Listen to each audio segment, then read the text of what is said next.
Несмотря на то, что китайские власти продолжают вести политику подавления, китайские СМИ выставляют Пекин как гарант счастья и стабильности в Восточном Туркестане. Китайские телеканалы и газеты продолжают выкладывать информацию, в которой акцентируется внимание на том, что Китай якобы принес жителям региона долгожданную стабильность.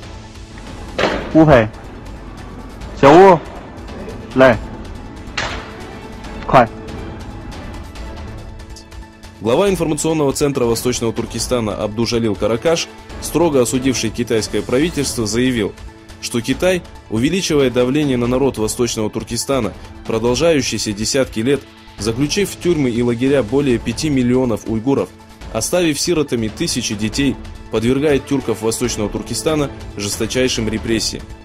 Но несмотря на это беззаконие, Китай нагло заявляет, что несет безопасность и радость для региона. С момента захвата Восточного Туркестана местный народ не видел ничего, кроме тирании. После убийства сотен тысяч уйгуров и казахов, ареста и пожизненного заключения мусульман Восточного Туркестана, доверять сообщениям китайских СМИ не представляется возможным. Выходцу из Алтайского края Восточного Туркестана, казаху по национальности Галибеку Шагману, бежавшему от преследования китайского режима и прибывшему в Алматы через Тайвань, запретили въезд в Казахстан. Галибек был вынужден вылететь в столицу Узбекистана и в настоящий момент находится в Ташкентском аэропорте. Стало известно, что сотрудники китайского консульства начали переговоры о его выдаче. ООН заявила, что убийство журналиста Джемаля Кашикчи было спланировано властями Саудовской Аравии и что руководство королевства всячески препятствовало Турции, попытавшейся раскрыть преступление. Спецкорреспондент отдела по расследованию убийств без суда и следствия при ООН Агнес Каламарт в докладе о международном расследовании убийства саудовского журналиста пишет следующее.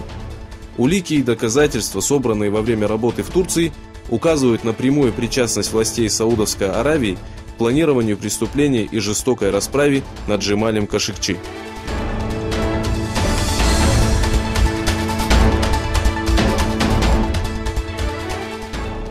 Посол США в Европейском Союзе Гордон Сонланд заявил, что внутриваловый продукт США и Европы вместе составляет 40 триллионов долларов, и что этого достаточно для агентурного и военного противостояния Китаю.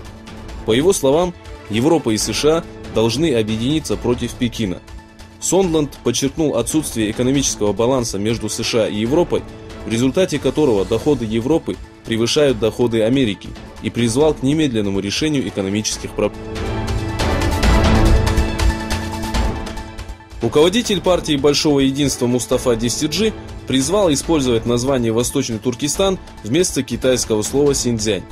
Дестиджи, выступивший на выставке, посвященной памяти кульджинских событий 1997 года, особо отметил, что в последнее время Китай, увеличив давление и репрессии над народом Восточного Туркестана, приступил все границы человечества.